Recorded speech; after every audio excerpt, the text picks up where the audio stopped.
South ఇండియాలోనే biggest sorry store మన Varahi silks మన విజయవాడ ఎంజీ రోడ్ లో డిసెంబర్ 4వ తారీఖున ఘన ప్రారంభం. విశాఖ వేదికగా వెలుగు చూసిన భారీ స్కామ్ను విశాఖ పోలీసులు ఛేదించారు. Sneha max mutually aided cooperative society limited 55 కోట్ల రూపాయలు భారీ స్కామ్కు తెగబడినటువంటి ఈ సంస్థ భాగోతాన్ని అయితే విశాఖ పోలీసులు బట్టబయలు చేశారు. ఇప్పటికే 2504 మంది డిపాజిటర్లు బాధితులుగా మారారు. 55 కోట్ల వరకు కూడా ఈ సంస్థ విశాఖ వేదికగానే ఈ మోసానికి తెగబడినట్లు కూడా పోలీసుల దర్యాప్తులో తేలింది. ఈ కేసుకు సంబంధించి పూర్తి స్థాయి డీటెయిల్స్ తెలుసుకుందాం. Visakha DCP 1 land order IPS Manikanta Chandolu sir మనతో పాటు ఉన్నారు. సార్, ఈ కేసుకు సంబంధించి ఒక్కొక్కరుగా బాధితులు మిమ్మల్ని అప్రోచ్ అవుతూ వచ్చారు. ఆఖరికి ఇప్పుడు 55 కోట్ల స్కామ్గా తేలింది. ఎవరు ఈ ఫ్యామిలీ, అసలు ఫ్యామిలీ ఎందుకు వీన్ని చీట్ చేయడానికి ముందుకు వచ్చారు? దాంతోపాటు ఒక ఇంట్రెస్టింగ్ పాయింట్ ఏంటంటే, అంబేద్కర్ గారి సిద్ధాంతాలతో మనం ప్రారంభిస్తున్నాం, అధిక వడ్డీలతో మీరు లాభపడండి అని చెప్పిన వాళ్ళ లైన్ ఎంతోమంది బాధితులుగా మార్చింది. ఇది 2008లో మొదటిసారిగా ఎస్సీ ఎస్టీ స్నేహ మ్యాక్స్ సొసైటీ అని దీన్ని స్థాపించడం జరిగింది. అప్పట్లో వైజాగ్లో స్థాపించినప్పుడు వైజాగ్తో పాటు రిమైనింగ్ లొకేషన్స్ పొన్నూరు మరియు హైదరాబాద్లో కూడా వీళ్ళు ఇదే సంస్థని స్థాపించి, ఇది ఎవరైతే సరే డౌన్ ట్రాడను ఎస్సీ ఎస్టీస్ ఉంటారో వాళ్ళు డిపాజిట్స్ చేసినట్లయితే సరే అధిక వడ్డీలు, అంటే ఏదైతే మనకు బ్యాంక్స్ ఆఫర్ చేసే 4%, 6%, 7% ఇలాంటివి కాకుండా మోర్ దెన్ 12%, 13% ఈ రేంజ్లో వాళ్ళకి ఆశ చూపించి ఎక్కువ వడ్డీలు మేము ఇవ్వడం జరుగుతుంది అని చెప్పేసి డిపాజిటర్స్ అందరి దగ్గర కూడా డిపాజిట్స్ కలెక్ట్ చేశారు. ఇది 2008 నుంచి జరుగుతుందండి. సో అందరూ కూడా ఇనీషియల్గా ఎవరైతే సరే ఇన్వెస్ట్ చేశారో వాళ్ళకి హై రిటర్న్స్ ఇనీషియల్గా ఇవ్వడం జరిగింది. అండ్ 2014లో దీనికి రీనేమ్ చేసేసి స్నేహ మ్యాక్స్ సొసైటీగా మార్చేశారు. అండ్ అప్పటి నుంచి కూడా ఇందులో ఎవరైతే సరే ఓనర్స్ ఉన్నారో వాళ్ళు కంటిన్యూస్గా ఉన్నారు, కానీ బట్ మేనేజర్ కానీ చైర్మన్ ఇట్లా వీళ్ళు మారుతూ బోర్డ్ ఆఫ్ మెంబర్స్ మారుతూ ఉన్నారు. అలానే రీసెంట్గా 2024లో ఎవరైతే సరే డిపాజిటర్స్ చేశారో వాళ్ళు అడిగిన మొత్తం కానీ అండ్ ఇంట్రెస్ట్ కానీ ఏమీ ఇవ్వడం జరగటం లేదు.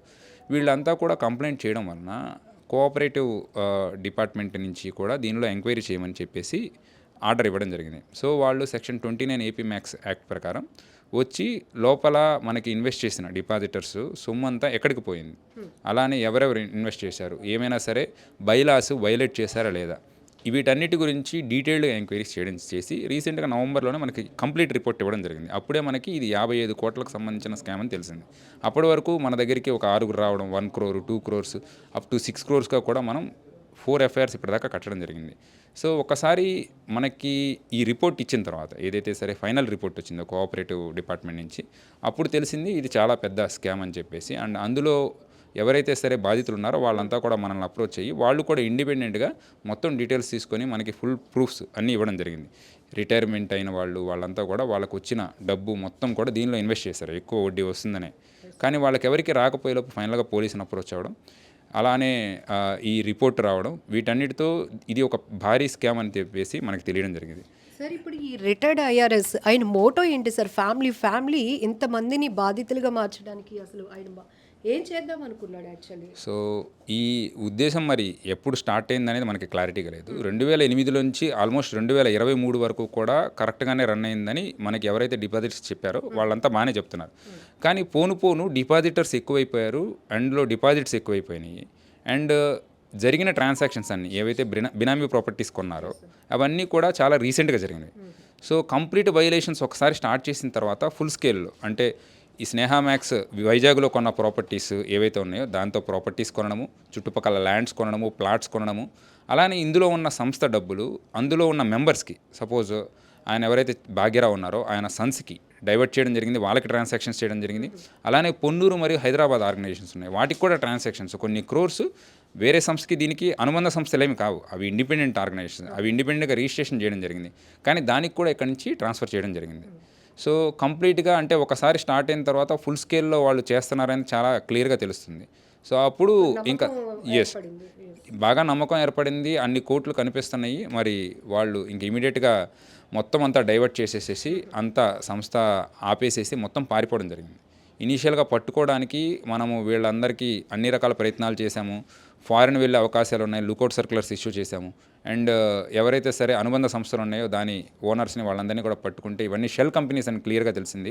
సో స్లోగా మొత్తం అందరినీ కూడా మనం పట్టుకొని ఇంక్లూడింగ్ ఎవరైతే ఈ శివభాగ్యరావు ఉన్నారో ఆయన కూడా మనం రీసెంట్గా అరెస్ట్ చేసేసి రిమాండ్కి పంపించడం జరిగింది.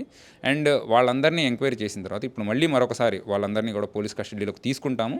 అండ్ ఇంకేమన్నా వాళ్ళు కొన్న ప్రాపర్టీస్ ఉన్నాయో లేదో అవి కూడా తెలుస్తుంది. ఇప్పటిదాకా తెలిసిన 7 ఏవైతే ప్రాపర్టీస్ ఉన్నాయో వీటన్నిటిని కూడా మనం ఇమీడియట్గా మనము అటాచ్ చేయడము, కాన్ఫిస్కేట్ చేయడము, ఆక్షన్కి వెళ్ళడము, ఆక్షన్లో వచ్చిన అన్ని అమౌంట్ కూడా డిపాజిటర్స్కి వాళ్ళ తరపున ఇవ్వడం జరుగుతుంది. సరే, ఈ పెట్టుబడులు పెట్టి మోసపోయిన డిపాజిటర్స్ అంతా ఎక్కువ శాతం లక్షలు పెట్టాం మేము అని చెప్తున్నారు. ఒక చైన్ సిస్టమ్గా అక్కడ అట్రాక్ట్ అయ్యామంటున్నారు. ఎవరు సార్ వీళ్ళంతా? ఎక్కువగా రిటైర్డ్ ఎంప్లాయీసే ఉన్నారండి. అంటే అన్ని డిపార్ట్మెంట్స్ సంబంధించిన వాళ్ళు, రిటైర్డ్ పోలీస్ ఆఫీసర్స్ ఉన్నారు, రిటైర్డ్ రెవెన్యూ అఫీషియల్స్ ఉన్నారు, ఆల్ రిటైర్డ్ డిస్ట్రిక్ట్ అఫీషియల్స్ ఉన్నారు, చిన్న పనులు చేసుకునే వాళ్ళు ఉన్నారు. ఇందులో అంటే ఎవరైతే సరే విక్టిమ్స్ ఉన్నారో వాళ్ళే ఒక సొసైటీ లాగా పెట్టుకొని, అంటే బాధితులం మేమంతా అని చెప్పేసి 166 మెంబర్స్ ఒక బాధిత ఆర్గనైజేషన్గా స్టార్ట్ అయితే అందులో ఉన్న 166 మెంబర్స్ మోర్ దెన్ 27 lakhs, అంటే 50% అరౌండ్ 166 మెంబర్స్. అంటే వీళ్ళే రిటైర్మెంట్లో సపోజ్ నాకు 50 లక్షలు వచ్చింది, నేను ఎక్కడో పెట్టడం ఇష్టం లేకుండా బ్యాంకులు ఇవన్నీ చాలా తక్కువ వడ్డీ ఇస్తే అని వీళ్ళు ఆల్రెడీ ఆల్మోస్ట్ 17 సంవత్సరాల నుంచి రన్ చేస్తున్నారు కాబట్టి ఎక్కువ వడ్డీ వస్తుంది కాబట్టి ఇందులో పెట్టేశారు. సో దానివల్లనే వాళ్ళు ఎక్కువ లక్షల్లో పెట్టడం జరిగింది. సార్, రెగ్యులర్గా ఈ తరహా భారీ స్కామ్లు వెలుగు చూస్తున్నా, పబ్లిక్ని మీరు ఎప్పటికప్పుడు అవేర్ చేస్తున్నా, ఎందుకంటే ఎక్కడైనా ₹1కి ₹10 వస్తుంది అంటే అది ఖచ్చితంగా స్కామే, ఫ్రాడే, ముందే మీరు తెలుసుకోండి అని మీరు చెప్తున్నా కూడా ఒక రకంగా చెప్పాలంటే అత్యాస కావచ్చు, ఇంకొక వాళ్ళ మోటో కావచ్చు, పబ్లిక్ని ఎలా అవేర్ చేస్తారు? ఇప్పుడు అన్ని రకాల అవేర్నెస్ ప్రోగ్రామ్స్ పెడుతున్నాము మనము పోలీస్ తరపు నుంచి, అలానే ఫైనాన్షియల్ ఆర్గనైజేషన్స్, ఈవెన్ ఆర్బీఐ చూసుకోండి. మీకు ఎవరైనా సరే ఎక్కువ వడ్డీలు ఆఫర్ చేస్తున్నారంటే ఇన్వెస్ట్ చేయొద్దు, మీ మనీ దానిలో పెట్టద్దు అని ఎస్ఎంఎస్లు పెట్టడము, సోషల్ మీడియా ద్వారా, అలానే మనం మ్యాసివ్ అవేర్నెస్ క్యాంపెయిన్స్ కూడా చేయడం జరిగింది.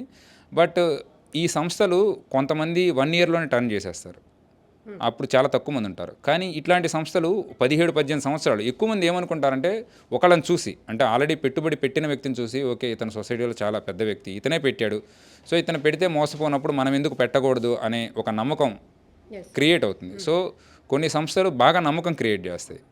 సో ఈ నమ్మకం వలన ఎక్కువ మంది ఆటోమేటిక్గా పెట్టేస్తారు. చివరికి ఏదో ఒక రోజు వాళ్ళ డిపాజిటర్స్కి మనం రిటర్న్ ఇవ్వలేని పరిస్థితి తయారవుతుంది. బట్ వాళ్ళ దగ్గర మ్యాసివ్ డిపాజిట్స్ ఉంటాయి, అన్నీ కూడా తీసేసుకొని వేరే ప్రాపర్టీస్ కొనుక్కొని వీళ్ళు వెళ్ళిపోవడం జరుగుతుంది. And for more videos, Please subscribe to iDream. Please subscribe to iDream. Please subscribe iDream. And please subscribe to iDream. For more videos, subscribe to iDream. please like, share and subscribe to the channel. Congratulations, iDream. Subscribe to iDream. Subscribe to iDream. So subscribe to iDream Media. iDream की iDream team अंदर की huge congratulations. Please subscribe iDream Media. Please subscribe to iDream. Subscribe iDream. Please subscribe to iDream. iDream అంటే నా కళల ఛానల్ను subscribe చేసుకున్న నోరు తిరుగుతలేదు, మీరైతే గంట గుర్తు కొట్టండి. For more such videos, please subscribe to iDream.